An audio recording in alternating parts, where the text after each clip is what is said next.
안녕하세요. 오늘은 소니 엑스페리아 Z3 컴팩트에 대해서 간단히 한번 알아보도록 하시죠. 저는 언더케이지닷컴 F777이고요. 한번 보도록 합시다.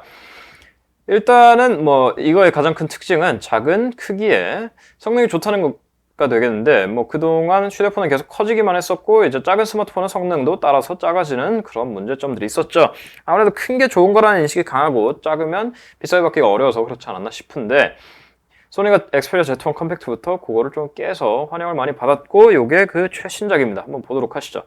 전면 리시버 겸 스테레오 스피커의 위쪽 면이 있고, 소니 로고, 각종 센서들, 전면 카메라 4.6인치의 720p 해상도의 디스플레이 1180의 720이고요.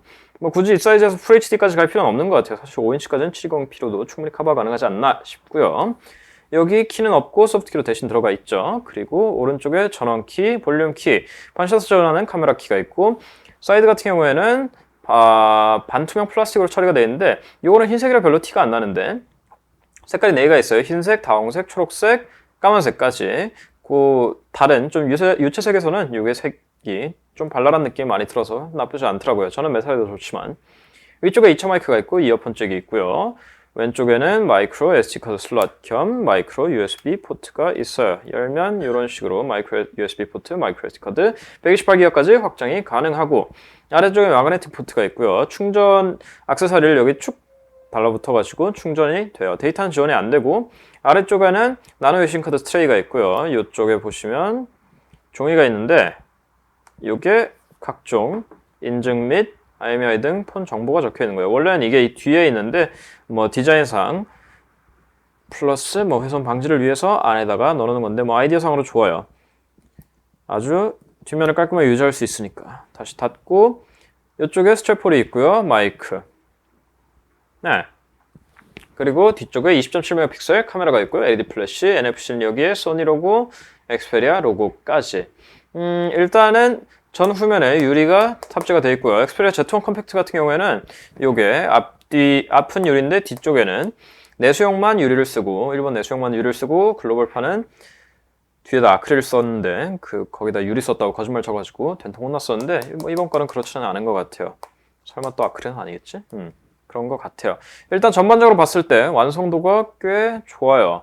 마무리도 좋고 마감도 좋고, 사실 플라스틱인데 이 정도는 못 뽑지는 않겠지라는 생각은 했지만 나쁘지 않은 모습을 보여주고 있어요. 측면 4군데가 잘려 있어가지고 여기 충격 흡수라고 하네요. 이것도 괜찮아 보이고, 아이디어상으로 실제로는 어떨지 모르겠지만 안 떨궈봤어요. 그리고 디자인이 굉장히 깔끔하죠. 색깔도 이쁘고 아주 깔끔한 게 들고 다닐 맛이 나요.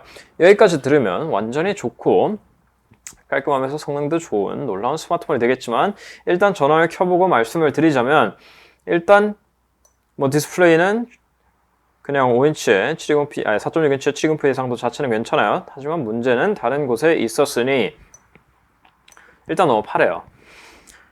제가 지금 요거 같은 경우 화이트 밸런스를 제가 이미를 맞춰놓은 건데, 화이트 밸런스 조절 기능이 있는 거는 정말 대단히 다행인데, 다른 기기들과 비교를 해보면 사실 아이패드 미니 같은 경우에도 컬러를 비교하기에 썩 좋은 기계는 아니지만, 아이패드 미니라든지 아니면 삼성 갤럭시 알파라든지 같이 놓고 비교를 했을 때 지금은 보정을 해놔서 괜찮지만 기본 값으로 봤을 땐 정말 엄청나게 파래요. 그러니까 보통 LG폰이 이제 색온도가 많이 높다고 평가가 되는데, LG폰과는 비교를 할 수 없을 정도로 심하게 파래요. 화이트 밸런스로 조절을 그러니까 레드를 거의 끝으로 가고 그린도 엄청나게 많이 줘야 되는데, 조절이 가능한 건 다행이긴 하지만 보시다시피 조절을 하면 구조상 휘도에서 손해를 볼 수밖에 없어요. 밝기가 어두워진다는 건데, 이거는 사실 패널 자체의 문제예요. 제가 보정을 한다고 되는 문제가 아니고 패널 자체의 캘리브레이션이 잘못되어 있는 거기 때문에 이건 공정상에서 수정이 필요할 것 같아요. 그러니까 이렇게까지 캘리브레이션이 엉망인 건 처음 봤어요. 그거는 사실 심각한 문제고, 그게 첫 번째고, 두 번째로는 화면에서 격자가 보인다는 거예요.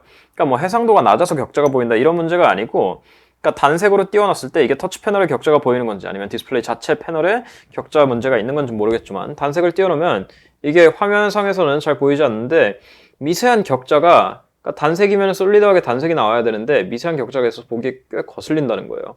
그러니까 그런 문제들이 있고, 그리고 세 번째로는 이제 터치가 튄다는 건데, 말 그대로 약간 귀신 터치 비스무리한 게 있는데, 이게 무슨 얘기냐 하면, 그러니까 폰이 이렇게 있어요. 그래서 스크롤 하다가 손가락을 떼겠죠. 아이고. 스크롤 하다가 손가락을 떼요. 또 재현이 잘 안 되네. 손가락이 분명히 지금 떨어져 있는데 움직이고 있다는 거예요. 같이 다시 한번 해볼까요? 스크롤하다 손가락을 뗐는데 따라서 움직인다는 거예요. 그러니까 민감도가 너무 높다고 설명을 드릴 수 있을 것 같아요. 그렇다고 뭐 제가 뭐 장갑 모드를 켰냐, 뭐 민감도 모드를 켰냐, 꺼져 있고 글로브 모드 키면 엄청나게 민감해져요. 그럴 정도가 아니에요. 글로브 모드를 키면은 이렇게 되는 거예요. 그러니까 그거를 꺼도 엄청나게 민감해요. 말인즉슨 타자를 칠 때 손가락이 떨어지고 다른 위치로 옮겼을 때 이게 인식을 해야 되는데 여기까지 여전히 누르고 있는 걸로 인식이 되기 때문에 터치가 튄다든지 스크롤하면서 엉뚱한 데로 간다든지 하는 문제가 생긴다는 거예요. 사실 이거는 뭐 터치 민감도 조절이 가능하기 때문에 펌웨어로 개선이 되지 않을까 싶기는 하지만 쓰면서 굉장히 거슬려요. 제가 무슨 뭐 넥서스 1을 쓰고 있는 것도 아니고 넥서스 7을 쓰고 있는 것도 아니고 최신 기기에서 이런 문제를 제가 보고 있어야 되나 싶어요. 일단 화면에만 벌써 3가지 문제가 발견했어요. 그리고 제가 지금 이 기기에는 없지만 제가 처음 받은 리뷰 유닛에는 이게 안 닫혀요. 자세히 보니까 이쪽에 성형이 잘못되어 있더라고요. 성형이 아예 잘못되어 있어서 어떻게 해도 닫히질 않더라고요.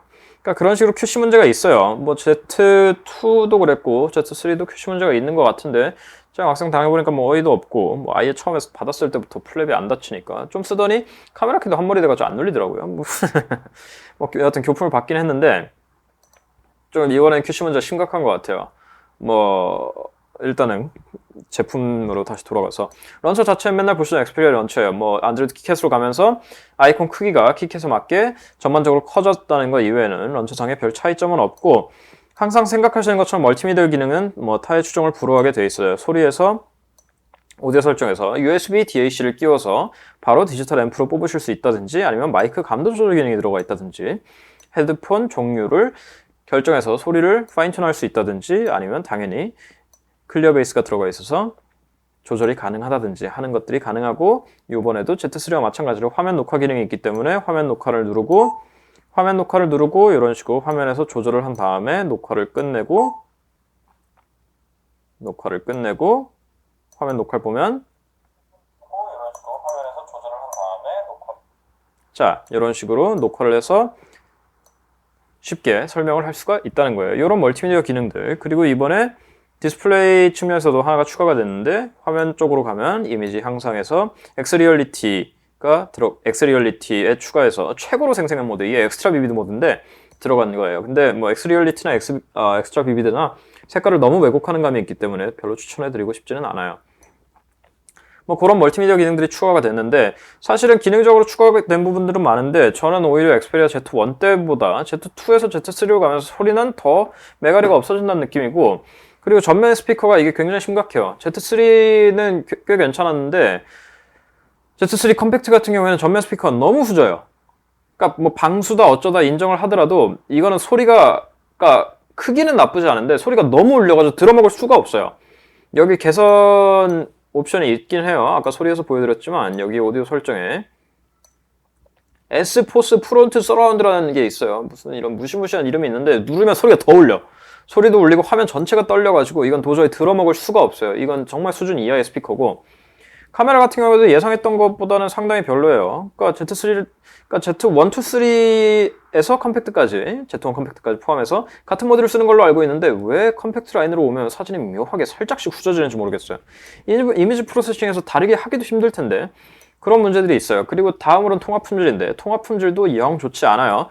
마이크 감도가 너무 민감한 건지 너무 둔감한 건지 노이즈 캔슬링이 됐다 안 됐다 하니까 사람이 반대편에서 들을 때 이 전화가 끊긴 건지 들리고 있는 건지 여러 명한테 통화했는데 제가 최근에 쓴 기계 중에 통화 품질 너무 안 좋으니까 다른 폰 쓰라고 한 거는 이게 처음이었어요. 제가 말씀드린 것 중에 일부는 펌웨어로 수정이 될 수 있을 거예요. 터치 민감도 문제라든지 뭐 통화 품질이라든지까지는 수정이 될 수 있지 않을까 싶어요.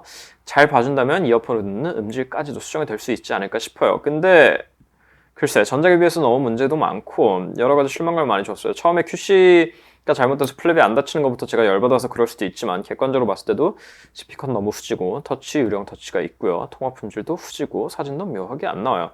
장점이 없는 건 아니에요. 당연히 처음에 시작할 때부터 말씀드렸다시피 작은 사이즈에 스냅드래곤 800과 2기가 램이 들어가 있어서 벤치마크 속도에 게다가 720p니까 뿌릴 화면도 적어서 벤치마크 속도라든지 실제 사용해서 엄청나게 빠른 건 당연히 명확한 장점이에요.